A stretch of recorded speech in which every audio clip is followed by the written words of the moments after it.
Hello. So this is the video that I'm calling Valentine. V is for Valentines and Vampires. So in the video, I eat a lot of heart-shaped food. I make some heart-shaped food. We talk about a couple movies that we've watched.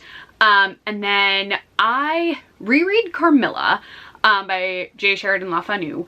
And then I listened to the audiobook for An Education in Malice, which is inspired by Carmilla.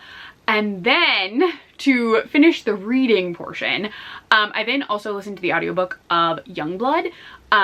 So my theme here is Carmilla is connected to An Education in Malice, and An Education in Malice connects to Youngblood because Youngblood is set at a boarding school, vaguely like a college. That's what I'm going with in the theme. Because Carmilla is a reread, I will let you know that I already like Carmilla. That's not going to be a surprise. I wind up reading it every so often. I actually read it last year for something else. And so I just reread it. This time I do physical reading and also some audio listening, which was really cool. I found it just on YouTube. You can find it a number of places. But we start with Carmilla. There's a little Carmilla web series stuff going on. I decided to rewatch the first season, so you'll see that too. But yeah, so it's a lot of vampires, a lot of random outfits. I wear this in the video, but I just washed dishes in it. And so I definitely need to go in the wash because satin does not like getting soapy water on it, I guess. But yes, so the video is a lot of fun. A lot of vampires, a lot of fun stories about me and my wife. My wife makes an appearance in this video because she's not working as much. So she's in it periodically. And yeah, I'm really excited. I also make something I make every year for Valentine's week that is a little complicated. So I hope you enjoy. And if you've read any of the books, let me know your thoughts in the comments below. So this video starts with Carmilla, then Education in Malice, then we end with Youngblood for the book portion, and then there's some extra stuff with foods and cooking and all of that jazz. So yeah, hope you enjoy. Let's roll those vlog clips. Bye for now, internet people. Good morning. My workday is about to begin. I just got all my monitors and stuff turned on, and I'm wearing my very cute, I'm gonna back up, I think so you can see it, this very cute Deadpool shirt because Deadpool is a pansexual icon. So I'm wearing him today. I'm not reading any comic books for this. So this vlog, which I will actually do an intro for in a cute outfit, is going to be all Valentine stuff and vampires. So this is motivated by, is it S.T. Gibson? S.T. Gibson. I always want to say T.S., like Elliot, but it's S.T. Has a new book coming out called Education in Malice. And it's based on or inspired by Carmilla. So Dowry of Blood was by the same author. That's a Dracula inspired story where Dracula is never mentioned by name, which is very cool. But I pre-ordered the book. It comes in on the 14th. So today's the 13th. And I'm going to either read physically or listen to Carmilla, or like a combo of both. Because I literally read it last year. But I've read it a few times. But I really want to reread it. I'm holding this because my hands are cold. Also, my coffee looks very cute. This is my like everyday mug. I use this almost every day because it's so big. And it's really warm. It's really easy to hold on to. And I have some foam. Right now it's what I jokingly call a dead eye. So when I'm super, super tired, I make a red eye. So I put espresso and coffee, and then I put some foam on top because I feel like it's a fancy beverage if it's espresso and coffee. So I add the foam. And then I just call it dead eye because I'm dead tired. It's really just a red eye, but whatever. I'm taking a sip of this though. I'm so tired. I'm not as tired as yesterday. I'll put this down. I was exhausted yesterday. And I didn't want to use my espresso, so I just had lots and lots of coffee. And well, I'm talking about stuff. So this video will be all vampire books. Mostly audio format, if not all audio format, which I'm fine with. But again, I may read Carmilla physically a little bit. It's in the bedroom. But I put on this cute outfit. You'll see more of it because I'm gonna decorate for Valentine's Day during my lunch break, because we are doing a mini Valentine's Day today, because Krista works on actual Valentine's Day, and then on the 16th we're doing the more elaborate Valentine's. So I'm making some more like fancy food, but today we're having pizza that is Valentine's themed. And some other stuff that she hasn't told me what it is, but she was like, there's 2 other deliveries coming, keep an eye out. And they're food. That's all I know. I think one is a cheesecake, pretty sure one's a cheesecake from this one place that we get cheesecakes from. But I have no idea what the other one is. But yes, so those are my updates for this. So get ready. Carmilla will definitely be first. An Education in Malice won't be till tomorrow because that's when I get it on my Audible. And then I have another book in Audible, Youngblood. I forget the author, but it's like a YA queer vampire thing, and it sounds really fun. But that is all of that. Oh, we went to see Lisa Frankenstein yesterday, and I wore a fun outfit, and I debated about like videoing, but I wasn't really in the mood to. But it was okay. I built it up in my head as something else. So like I thought I'm not going to tell you what the movie's actually about because it's so new and I don't want to spoil it for people. But I thought the premise was Lisa's boyfriend died and then she was like bringing him back. And that's not really it. So there's a Frankenstein aspect, but it's not like she was dating a guy, he died, and she's bringing him back. It's different than that. I liked the aesthetics of the movie. Like the 80s aesthetic was nailed. Like it was very fun. It gave me very like Edward Scissorhands, Tim Burton-y vibes. Like that's what I think they were going for direction wise. I just was expecting a different story, and I feel like it got built up for me a lot, and I thought it just would be something else. I do prefer Jennifer's Body by Diablo Cody. I will say if you liked Lisa Frankenstein, because I don't think it wasn't a bad movie, just like wasn't what I was expecting, and then like the plot wasn't what I thought it was gonna be. So the character stuff that happened I didn't think was gonna happen. So like overall it was a fine movie. There were some plot holes in it for me, and like it's a campy, goofy horror movie, so like there are going to be some plot holes that just don't work, where like it's like extending your disbelief, that's not the right phrase, but like you just have to let it go because like that's the movie. But like there's just some stuff where like not what I wanted. So it's okay. I would say if you want a campy, weird, goofy 80s horror movie, and if you liked Lisa Frankenstein, because I'm not saying I didn't like it, I just don't think I'd really gravitate toward rewatching it. I would say watch Totally Killer. That one was really funny and involves time travel, and is 80s based and is like 80s slasher campiness, so I would suggest that one. I also really liked Freaky, and that has the same person from Lisa Frankenstein in it. I thought she was really good in that, but I just like something about Lisa Frankenstein didn't hit me the way I thought it was gonna hit me, so it was a little let down. But I still think it is a good movie. Like I think people will really like it. I just like was not feeling it. It did make me want to watch Jennifer's Body again, which I just watched like 5 days ago. I watched it last week. Anyway, I'm gonna go. There will be some decorating where I'm not talking and things like that. There'll be slight like cute moments in this. But yeah, so I'm gonna go drink more of my coffee, start my work day, and be cozy in this adorable Deadpool shirt. I'm so glad they had this. I really like Deadpool. He's so fun, and the movie is coming out. I have avoided every trailer because I want to be so surprised when it comes out. But anyway, I'm gonna go for now, and I will be back with you when I'm doing some more Valentine's Day stuff. Alrighty, talk to you later. Beside her, still wondering, and she said, "I must tell you my vision about you. It is so very strange that you and I should have had each of the other so vivid a dream, that each should have seen, I you, and you me, looking as we do now, when of course we were both mere children. I was a child, about 6 years old, and I awoke from a confused and troubled dream, and found myself in a room unlike my nursery, wainscoted clumsily in some dark wood, and with cupboards and bedsteads and chairs and benches placed about it. The beds were, I thought, all empty, and the room itself without anyone but myself in it, and I, after looking about me for some time, and admiring especially an iron candlestick with 2 branches, which I should certainly know again, crept under one of the beds to reach the window. But as I got from under the bed, I heard someone crying, and looking up, while I was still upon my knees, I saw you, most assuredly you, as I see you now, a beautiful young lady, with golden hair and large blue eyes, and lips, your lips, you as you are here. Your looks won me. I climbed on the bed and put my arms about you, and I think we both fell asleep. I was aroused by a scream. You were sitting up, screaming.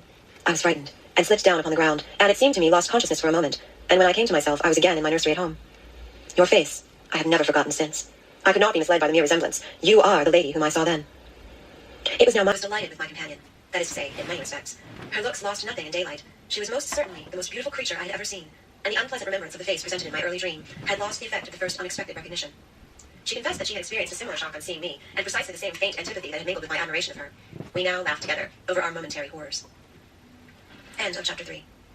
Chapter 4. Her habits. I saunter and play with it. Heavens, if I had but known all. I said there were particulars which did not please me.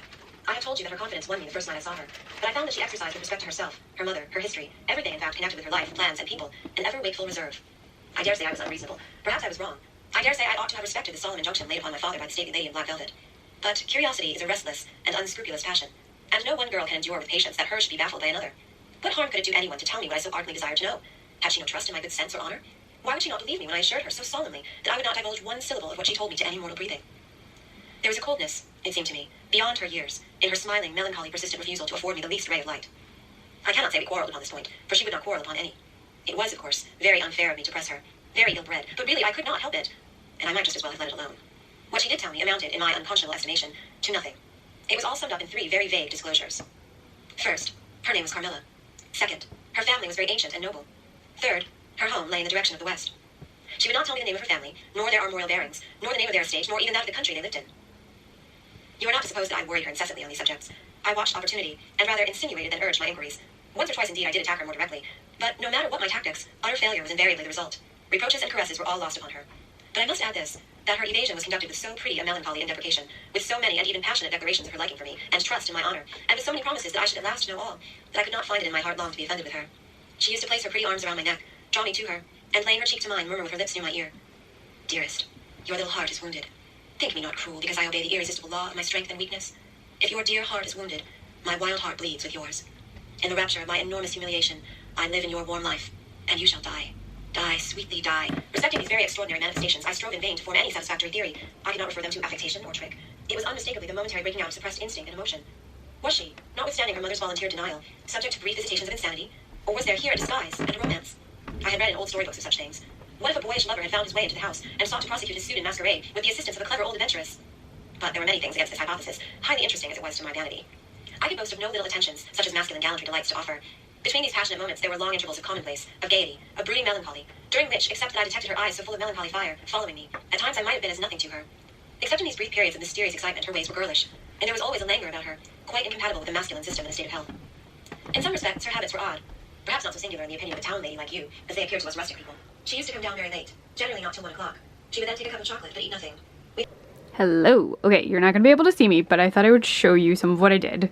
That is a Harley and Ivy blanket that Krista got me for Christmas. I'm using it to hide some slightly unsightly stuff. There's a bunch of stuff on like a rack right there, and so I'm just hiding it right now. This is a Valentine's Rottweiler that Krista got me a few years ago.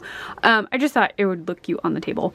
The lights are a little tricky to see because of just the overhead lights. So I turned them on. I'm going to turn everything off so you can see everything. And then she got these candles, which you'll see them better, but they're doing like a little heart display on the ceiling. And then I put this little tiny heart banner. That love sign's been there forever. I used to have, a couple Valentines ago, we had some heart lights that like went around and they were really cute, but our cats bit them apart. Which was not cool. So we bought replacements and I cannot find them. And Krista's table has a box of chocolates, some socks, cards from me, the cats, and the dogs. And then she also has one of those little candles on hers. And then I am actually going to turn you off to show you the other half of the room because we have some like laundry that needs put away and it's kind of a mess. So I'm not going to show it to you. So hold on. All right, and we're back. So this is, you'll see it better when the lights are off, but I got this light at Target. And then that is a little card that I got Krista last year. And then our TV has lights on it that I put on a while ago. And then I tucked this pride flag underneath it solely because some of the lights were falling. So I'm trying to hide them a little so they're not as visible. And then that is a light from last year, a couple years ago. And then that little love sign was actually shoved behind something and I just spotted it and was like, oh, I should put it up. So that is really it for decor. I also made the bed. Then you watch me stand all over the pillows, but I did do that. But one sec, I'm going to turn off all the lights and then you'll get to see everything. Her face underwent a change that alarmed and even terrified me for a moment. It darkened and became horribly livid. Her teeth and hands were clenched, and she frowned and compressed her lips while she stared down upon the ground at her feet and trembled all over with a continued shudder as irrepressible as ague. All her energy seemed strained to suppress a fit, with which she was then breathlessly tugging. And at length a low, convulsive cry of suffering broke from her, and gradually the hysteria subsided. There, that comes of strangling people with him. No, what I'm saying is there was a card. Behold! Heart-shaped pizza. Heart-shaped glasses. Wife that's not heart-shaped, but surrounded by heart shapes. Yes, there's also a heart-shaped cheesecake down there. Maybe I can show you without revealing the entire room. Kinda. Sorta. Can you focus? No. I might show you later. But that's very cute. Okay. Oh, I added lights. Behold! Ooh. Okay, way to go. Bye. Valentine's Day is on. These are strawberries. That's the cheesecake I tried to show you. And that's Anne Hathaway running out the door. Good morning. Okay, so technically my day has already started, but I ran out of coffee and I really need more coffee. But I wanted to be fancy because it's Valentine's Day. So I'm making a little like espresso thing. But yes, so let me get that started. You'll have to listen to me talk while my instant pot coffee machine makes lots of noise. But yes, so I didn't really check in with you about books. So like I showed you all of our cute Valentine stuff, and then Krista and I had dinner and we watched some Valentine's movies. So we watched Valentine's Day, and then we wound up watching Definitely Maybe, which we'd seen before, but I could not remember anything about that movie. I have also like this random alfalfa hair happening. We watched that, and we watched the Harley Quinn Valentine's Day special because I really wanted to watch it. We were gonna watch it when I made the Zeep balls, but we just didn't get to it, so we watched that, which is very fun. And so we just did like our little Valentine's Day at home on the 13th because she works tonight, which I think I already told you, but she has work, so we didn't really want to try and do anything tonight because the court she has tonight, it can go anywhere from 6. She could get to come home at 6 and then have to go back out. It could go from 5:30 to 9, where she won't get home until almost 9:30. So we just thought it would be safe to do it on the 13th, but we're doing a little bit of extra stuff on the 16th. So I'm doing lots of cooking on that day. So you'll get to see all of that because the cooking stuff that I'm doing is really fun. I gotta push a button again. So yes, but I did finish Carmilla. I did a combo of reading the physical book and listening to an audio track on YouTube. There were a bunch of them, so the one I listened to had a female narrator because I wanted a female narrator for it, so I like hunted through a bunch of them, and it was fine. It was basically the same as my book, except it had like a prequel prologue thing that mine doesn't have, but that was fine. I listened to it for like decorating while I was working, and then I just read bits and pieces of it when I had the time because I also like reading that book. It's fun. If you haven't read Carmilla before, it is a female romance book that predates Dracula. Ooh, hi coffee. So it did come out before Dracula, and it's by Sheridan Le Fanu, J. Sheridan Le Fanu, who's a man. If you didn't know, a lot of people think it's a woman, but it was a man who wrote it. The story doesn't have like overt sex in it because it is an older novel, but I guess it's a novella. It's really short, but there's a lot of like touching, intimate looking. Carmilla, or like a shade that we learn is Carmilla later, is in the bed of Laura. Like lots of very like love but from afar, love but very up close but there's no kissing, that kind of thing. But it's very cute, it's very adorable. I also did film a teeny tiny clip of me dancing to the Carmilla web series music because after I finished it, I didn't want to start, for some reason I thought Education in Malice didn't come out until Valentine's Day, but I guess it came out yesterday. So I was just like, oh, well, I can't listen to that yet. So I started rewatching for like the 80th time, the Carmilla web series, which is a Canadian web series by Shaftesbury, I think.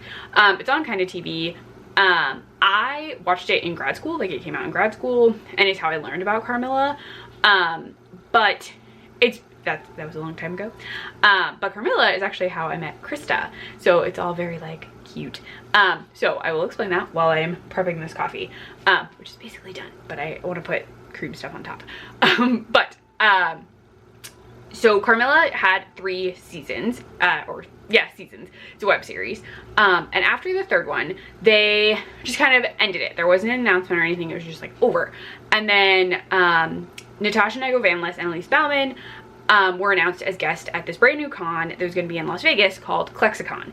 And I was like, oh my gosh, like I can actually afford to go. And I was working a job where I could take some time off as long as I made up hours when I came back. So I was like, maybe I should go. Like, I don't know that they'll come to the States again because it's Canadian. Because at the time they hadn't announced there would be a movie. So I was like, I should go. And so I had never traveled by myself. I had never been to Las Vegas. So many things I had never done. But I wound up going. And when I got there, I met, like, I was talking to someone online, totally platonically, and she kept saying, like, she couldn't really afford to go, but she was going, and she was gonna stay in an Airbnb on the Strip that was, like, $60 a night or some ungodly low price. And I was like, oh my God, they're gonna kill you. Like, you can't stay somewhere on the Vegas Strip that's that cheap. Like, obviously, it's a scam. Something bad could happen to you. And I had booked a room at the hotel that the convention was at, and I was like, why don't you just like stay in my room, because the room had a couch in it. Like, I knew it had a couch and it had a bed, so I was like, you can come and just crash on this couch, like it's totally fine. It didn't matter that I offered her this room really, because she basically just like hung out at the casino and got really drunk all the time. Whatever. And it's fine, but she was going to stay with me. And when she got there, she was like, hey, this person I've been talking to on Twitter just said she got here, and I was wondering if we could go meet up with her. And I was like, oh, sure. Let's like meet up with people. Because also I had talked to this person online, but also was like, yeah, let's not be in this hotel room. Like, we're in Vegas. So, oh gosh, do not knock this over. There's a cat who really wants to knock over my camera. We're gonna move you. Behold the Bane. He's big. He's floofy. He really wants to take out my camera. Putting you on the floor. I'm almost done, I promise. So we went to this other hotel room in Bally's, that's where it was. And that's where I met Krista, who had apparently been giving said girl in my room free legal advice for some stuff. And so we all hung out, and then we just sort of like hung out for the rest of the convention. And after the convention was over, Krista gave me her number, and we started talking to each other, and then we went on a New York trip together, like New York City. And then we kept talking. It took us forever to start dating because the two of us were freaked out that we were going to ruin our friendship. But we started dating, and then we dated long distance for 2 years. Yeah, 2 full years. Yeah. Math is hard. And then I moved to New York to live in her house because she already owned a house. And my job was ending. Like, it was a kind of job where like your contract can't be renewed at a certain point. So I moved and then wound up getting a job a couple months later. It was probably a little more than a couple, but I wound up getting a job in New York, a job that I still have. And so we now live in a different house because we had to move for her job. But that's how we met. And so the only reason I went to Vegas is because Carmilla was there. And she went because a different show was there. But I always say Carmilla is the reason that we met, because I wouldn't have gone to Vegas at all if Carmilla wasn't going to be at this convention. So yes, I also have a little tattoo. We got tattoos together, and it says CCLV, which means ClexaCon Las Vegas, which is very minimal. People barely notice I have a tattoo, which is funny to me. But yes, so that's how we met. So I was watching the web series for nostalgia purposes, and because it was fun. Oh my gosh, Bane. No, he's back. Guess who's back, back again. Boom, boom. He is letting me let him dance because he wants to be up here. Okay, I should go because Bane has decided it is time that I stop talking, and I gotta go back up to my office. So we're gonna go. But that is why Carmilla is important to me, and I'm going to start Education Malice now, and then probably watch more. I'm going to put them down. More of the web series when I finish that, just because it's fun and it'll be a fun time. But I'm going to go. Oh, I was going to put this on my coffee so you could see it. Hold on, I gotta shake it. Shake, shake, shake, shake, shake, shake. And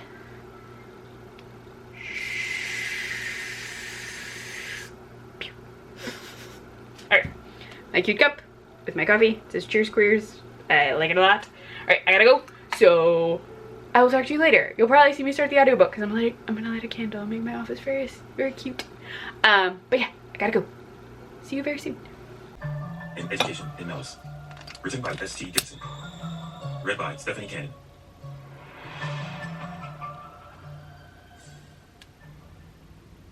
For those who didn't make it out of the ivory tower unscathed, you have always been worthy. Author's note. This work of fiction explores dark themes, so I've elected to provide the following content guidance. Into the state, and on to the next 4 years of my life. Mississippi was a study in green, crawling with Spanish moss and bedecked with heavy-laden magnolia trees. But I never realized how many colors there were to be found in nature until that first fall in New England. Hi, I wanted to give you a quick update on the book so far. We're also in the red light district, aka turned on the Valentine's Day lights during lunch. I'm just lounging for a sec because lunch is still going on. I have like 10 minutes left, but I've been listening to the audiobook. I'm listening to it on 2x speed because that's the only way I can like listen to audiobooks. I am going to say third of the way in. I think I have 2 hours left, and it like, maybe I'm halfway through then. Yeah, I'm halfway through then. It's like 4 hours. Sorry, my concept of time for this book is a little off because I had a meeting because it's like one-on-ones week at my job. So I had a meeting, and then I had to accept a delivery because we get every plate, and I had to put it in the fridge, and I had to take the dogs out. So I'm like listening to it, and I've had to start it a couple times. I also had to stop it because I was posting my Ivy. Well, I'm Harley, but I was Harley making Lazette balls for Ivy, which makes sense if you've watched Harley the animated series, but not if you haven't. It was in my video that I did before this, so if you haven't watched my Queerentine / queer romance reading vlog, you should watch it solely for the like me in costume talking about this very odd food I made. The strap for my camera was just bopping around. But yeah, so I'm like halfway through, I guess. It is so good. It completely defied my expectations because like I read the description of it. There is a trigger warning, which you would have briefly heard, I think, in the clip before this. But the previous book, Dowry of Blood, is one voice just like giving you the story of what's going on. In this, we have chapters from Carmilla and from Laura, and then we have like it's one narrator, but she's doing different voices for everyone, which the same thing is true of the other book. If other people were talking, there were different voices, but like there's not one primary narrator. We have the dual narrative, which is really cool. I am just really enjoying it. It's a little steamy. Nothing too wild has happened yet, but I feel like it must because I just feel like it's building up, but I am loving it. Like, this is such a good like adaptation. It's also technically a period piece because it's in 1969. It's just, I'm really, really, really liking it. I've only paused it when I absolutely have to, and I'm only pausing it for you because I wanted to give you an update before I finished it. So you're not getting just like a end of, like, I'm already super into it. I'm already really liking it. I love the characterizations for them. It is so wild. This isn't even like a good description, but I just love all the characterization. Primarily of the three. We are getting some good side character work with two of Laura's friends, and there's just like casual like queerness, casual like, oh yeah, no, that's totally fine, casual like hookups and stuff, even though it's 68, but like it's just, I'm really, really enjoying it. But yes, but I'm gonna go because my lunch break will be over soon and I need to like get stuff set back up, and I'm gonna keep listening to this, and then I will try and check in when I finish it / after work, depending.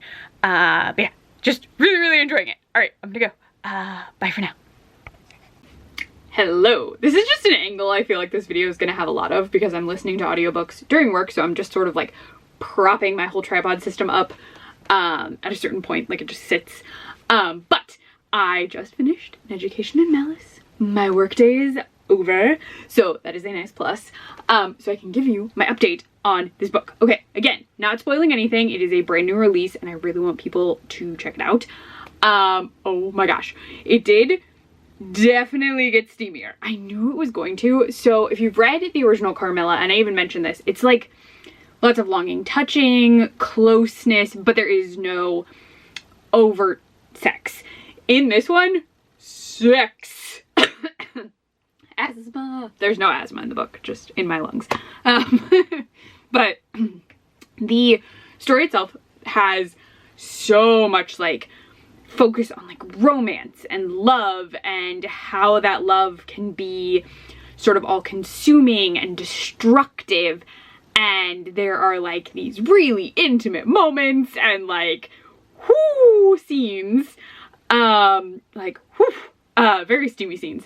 But we're really focusing on De La Fontaine, Miss D, as she's frequently referred to, who is the professor, and is brought up in the story very early on. Carmilla and Laura. So Misty, as I'm going to refer to her, is a professor at the school and is teaching a poetry lecture, as well as some other sort of poetry / writing related things. But Laura and Carmilla are in the same class, one of the classes she is teaching, and there's also a lot more going on. Carmilla has this connection with the professor that Laura notices, and we see all of that develop as the story progresses. It gets, whew, there are like secret vampire things occurring that are related to what's going on at the school. Like, it's so well done, and the focus on love sort of like distorting your relationships with other people and sort of how you are living your life is so interesting, because a lot of it is on like the toxicity of love, or how love can be toxic, and you need to like evaluate relationships and look at those relationships and how they're impacting you. So I really enjoyed it. It was such a, I don't want to say a stark departure from Dowry of Blood, because I do feel like Dowry of Blood also focuses on the same kind of theme, like what the relationship you're in is doing to you, or how a relationship impacts other people. So I felt like it was all related, and you could almost have it be in the same universe, because there is a discussion of other vampires. So I would almost wonder if they're like connected in like a larger vampire universe, because they mentioned Stoker in this, and Stoker vaguely is mentioned kind of in the Dowry of Blood book. There's a mention to an event in London, and you could see that as being something that actually happened that perhaps Stoker wrote, and that would be how someone knew about vampires. I just was like so into it. It was so good. I would definitely recommend it. The audiobook is really good. I think actually reading it would be great too, but I can't ever get a hold of S.T. Gibson's books physically. My library doesn't get them. They're really hard to get. They're never in a store here. I've even like looked up and they've said like, oh, it's at this place, and it's not there. We don't have any bookstores. So unless it makes it to like a Target or a Walmart, I can't get a hold of it. I could order it online. I have done that with some books, but in situations like this, I'd rather just get the audiobook because I know I can get it. So really good. Audiobook narrator did a very good job of differentiating all the voices, even for side characters, which I appreciate. So I just had a really fun time. It was so good. I have some stuff to do after work, aka take out the dogs, and get started on dinner. So it'll be a little bit before I start anything new. I probably won't even start the other audiobook until tomorrow, but I'll probably show you what I'm doing, like in the kitchen, all that jazz. Krista does have court, which I've already mentioned. So really, I have some booktube to catch up on, so I'll probably watch some of that, and then I will also probably keep watching some of Carmilla the web series, just because it's so nostalgic and fun, and I'm in a very Carmilla mood now. But yeah, so highly recommend An Education in Malice, and if you haven't listened to Dowry of Blood, you should definitely listen / read that one. I listened to it. I thought the narrator for that was really good too. I think they're different people though. I could be wrong, but I could have sworn that I looked it up and it was different people, but I, again, could be misremembering for sure. But the next book that I will be doing is, I think it's Youngblood. I've had the audiobook for like ever and just haven't listened to it. So this seemed like the perfect chance to do that. I'm gonna go. But again, really good book. Really liked it. Okay, gonna go. Talk to you later. Behold dogs and a loud squeaky toy. There's Akira. There's my wife, who's really close. She's here, briefly, to eat foods. And I made her mac and cheese because the actual dinner, the pork we got in every plate was weird. Just, it's fine. But she brought me this little tiny cake. Look at it. It's like a cake for ants. It's so cute. It's adorable. I'm not going to show you me eating it because I'm sure it's going to be a mess. But look at it. It's so cute. Okay, I'm going to go because I'm going to eat this little tiny cake. Bye. Loose. She's on the loose. Oh, hello. Oh, did you not consent to be recorded? No? Okay, bye. Bye. Good morning. I haven't started anything yet. My day just started. But I went to go make coffee, and Salem loves to make coffee, and she wanted to come upstairs from the kitchen. So I walked her from the kitchen to my office. Yeah, She's just staring at everything. She's not allowed in here normally, but she was very like attached, so I just carried her in here. I'm gonna go put her in the bedroom so she can nap. But yeah, so I am gonna start that audiobook very, very soon. My day just started, so I haven't yet, but it is my big goal for the day to get that done. So I thought I would let you know I was in this very funny position. But yeah, so I'll update you when I get to the book. We're gonna go. I'm gonna put her somewhere a little more comfortable for me. And I'm gonna drink my coffee. Oh, alright. Salem says we're done. Bye. Hello. I've changed out of my cute outfit that said dead inside and had little like death moths on it into my Harley hoodie because I'm really cold. The weather has gotten awful, but I finished Youngblood. I wasn't actually planning on like not updating you until I finished it. I was gonna update you sooner than that. I'm also grabbing food. I made meatloafs and they're very not structurally sound. I finished Youngblood, just blood, not Z. Oh gosh, this one doesn't even want to move. There we go. All right, I'm gonna bring this over to sauce.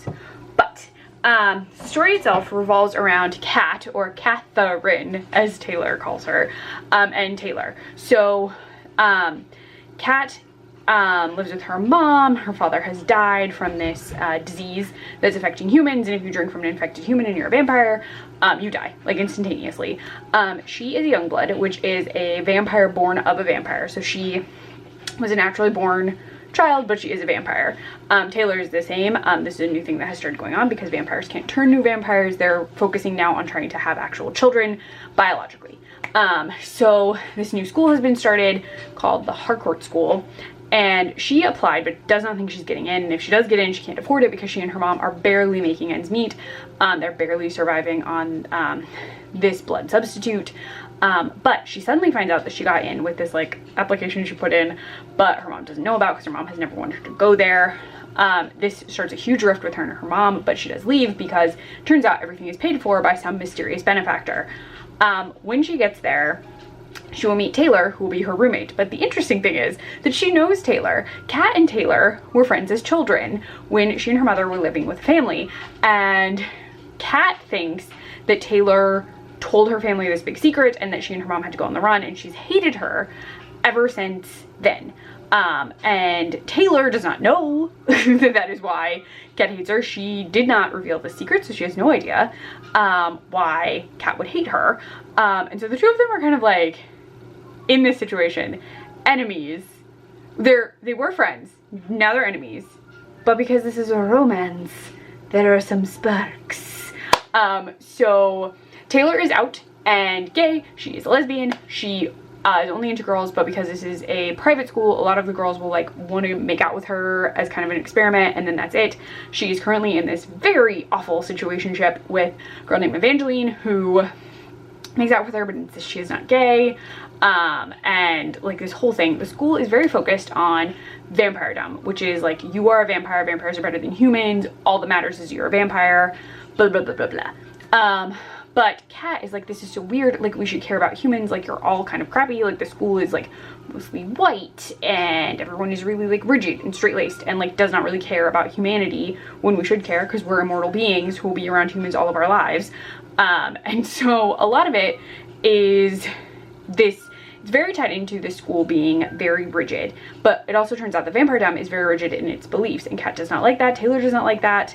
And this internship appears where you can work for the company that is apparently working on the cure for this disease that kills vampires and humans. It's a blood disorder, but it also is the company that produces the fake blood that vampires are ingesting. Now, that seems very fishy to me. Now, technically, they're not connected, but they're connected. Like, they're totally connected. The companies. They have to be. Like, even when you're reading it, you're like, oh, these are just, like, associated companies. There's a mystery that evolves into a murder mystery. There is romance. There is vampire goofiness. It was a really fun listen. It's dual POV, so we get it back and forth. Both voice actors did a great job of doing different voices. There are technically love triangles that then resolve themselves out of love triangles. A lot of Twilight references at one point, which are very cute. They totally make sense. It's just a very fun, like, it was a fun listen. I loved that it was queer. I loved that there are elements of like discovering your queerness from a variety of characters. So I think it was a really fun like read. It was really what I listened to like all day because it's a huge audiobook. I will say some of the dialogue is a little slow. Actually, at one point I was listening to it at 3 times speed, which I like never do. I normally only do 2 times, but some of it, like the dialogue was just feeling very slow. Also, I was having a very busy day, so sometimes my brain moves a little faster, and I was like, you have to talk faster, you have to talk faster, talk faster. I really enjoyed it. I would say if you like, even though I haven't read it, Vampire Academy, you would like this. Possibly not Twilight, but maybe, I don't know. And then I feel like if you liked House of Night, you would really like that. That was one of my like favorite series. But those are my updates. Don't really have any other books planned, but I want to show you some stuff on Friday. So this is going to be the end of the video for today. I'll do some more talking about like all the books before the video is over. But I'm plating up dinner, which has sufficiently cooled, so I think we can eat it. So we're going to eat. That'll be the end of the day for you all. But I'll be back tomorrow with cute Valentine themed things, even though it'll be the 16th. So I hope you enjoy. And I will talk to you tomorrow for me, but in a few seconds for you. Happy, we're celebrating Valentine's Day. The puppies are super loud. My oven is heated actually, but I'm about to separate eggs for souffles, which I'm not going to show you because it's messy and a thing. But I have chocolate and butter in a bowl that I'm putting in the microwave to melt. Yeah, these are the cute pajamas. Very cute. They have long sleeves, but they're rolled up so I can cook, and they have matching shorts, but it's really cold, so I have pants on. But I'm gonna get to work on these, and I will show you the finished product because it's really hard to update you in the process because my hands are gonna be messy is what's gonna happen. But I'm gonna go, and I will show you when the souffles are done, possibly when they're in the oven because I need to oven light it. There we go. All right, you'll get to see souffles in a little bit. Hello, for me and my Valentine socks and my cute pants. Or the most stressful part of souffle making, which is waiting. You can't see anything. I can barely see anything. Kind of, there you go, sort of. I'm just waiting to see if they rise. So that's all I'm doing. I am watching Leanne Says, who my sister ages and ages ago and I used to watch together. So I'm watching her, drinking coffee. I have some leftover souffle batter that may just get thrown away because it wasn't mixed very well at the bottom. We shall see. But yeah, so I've cleaned up. I'm just waiting, which is so stressful. So stressful. Okay, I'm gonna go. Okay, before they start to fall. The souffles, they're okay. The red one did a little better. I overfilled the purple one. It's fine. And that one is just a bonus one. But the red one is perfect. The red one did its job. Purple one is okay. Red one, perfect. Perfect. Okay, bye. Hello! You can't see my face. You can't see Krista's arm. She's chewing, so I'm not going to put her on camera. But Krista surprised me with lunch. And we already ate the really good pierogies from this place. But we're trying their tacos. Because last time we went there, we got regular food and we didn't like any of the food that wasn't the pierogies. But the tacos are good. And then we have buffalo chicken poutine. Which we're probably going to have to reheat at a later point because I'm getting really full. And they accidentally gave us a mystery sandwich that you can't see. Instead of the other poutine we ordered. Yeah, but we're just gonna deal with it. I think it is a BLTNA, so a BLT with avocado, but tacos are delicious. Poutine looks good, but I'm getting really full because we ate souffles first. And tacos. Okay, I'm gonna go because I have more food to eat. And we're watching Next Level Chef. It's not gonna focus. There we go. We're watching Next Level, and that's Bruni begging for foods. All right, bye for now. Hello. All I have done today is clean because the dogs have been butts today. The boys are literally having a peeing contest to see who can pee the most in the house. It only happened one time each, but still. Kira also had an accident because she didn't want to hold it anymore, which admittedly we were taking a really long time to get her outside in the morning, so that's kind of our fault. But all I've done is clean today. But now, after watching lots of Hell's Kitchen today, I am cooking, let's see, salmon and lobster. It's being butter poached. Yes, that's a lot of butter. Some of it goes in the potatoes afterward. But I wanted to show you, checking the heat on my potatoes. I wanted to show you, I'm not reading anything right now. This is just the cooking portion because this is something I do every Valentine's Day week.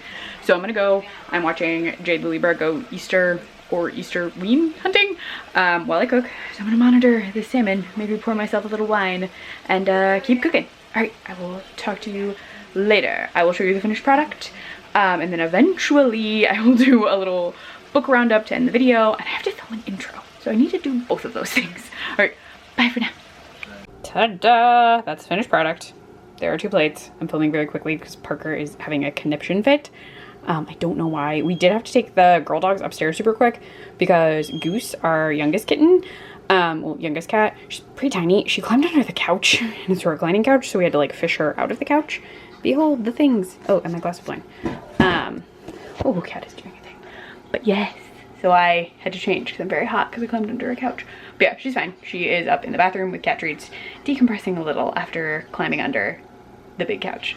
So we're gonna eat now, and then I will do dishes. Probably film that little recapping all the books thing tomorrow. So I'll talk to you in what will appear like a few seconds, where I'll look more put together and less bleh. But for me it will be at least 12 hours. Alright, talk to you later. You can't see me, but to end the video, we're starting with my gorgeous wife and our 4 very sleepy puppies.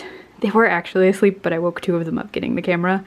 We have a Binks who's taking a bath and a Bane who's taking a nap. Everyone's napping. We're watching Hell's Kitchen. Going to slowly maneuver camera this way.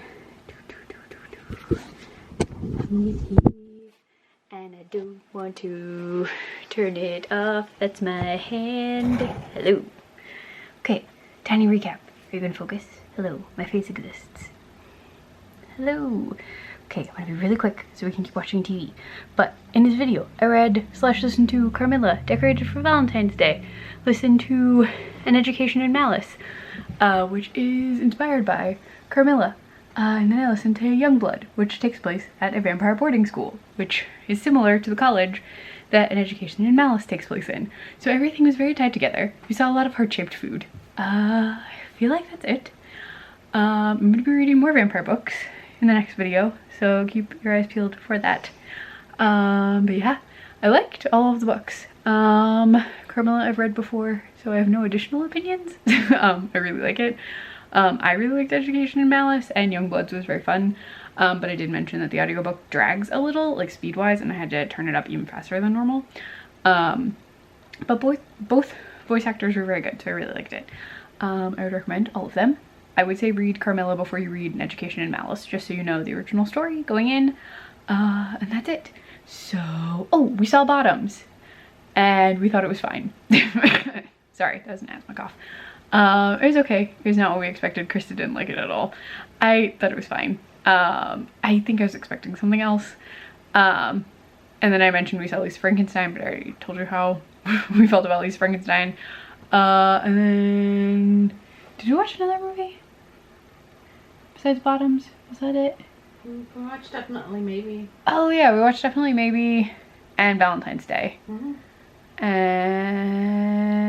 oh, we watched Les Bomb, which is set on Thanksgiving, but we watched it anyway because we owned it. It's an okay movie. Yeah. We could watch it. It didn't so much. Yeah. We still watched it. Anyway, I'm gonna go. This is recorded. My wife is just reeling into details of our lives to the internet. Oh, good lord. Can I just edit that out? Editing me. Consider editing that out. Just keep that in mind. FYI. We will bleep it. Can I? It was part of our Valentine's Day, okay? Anyway, yeah. That's it. You can also find me on Instagram at CliffGoEverAfter. I'm in a horrible position. I'm like not even in frame. But yeah, so that's it. Let me know if you read / watched any of those things. A couple people read Carmilla recently that I follow, which was cool. But yeah, so CliffGoEverAfter also on Instagram. And I'm gonna go because we're watching Hell's Kitchen and relaxing while we still have weekend left. So bye, internet people. Oh.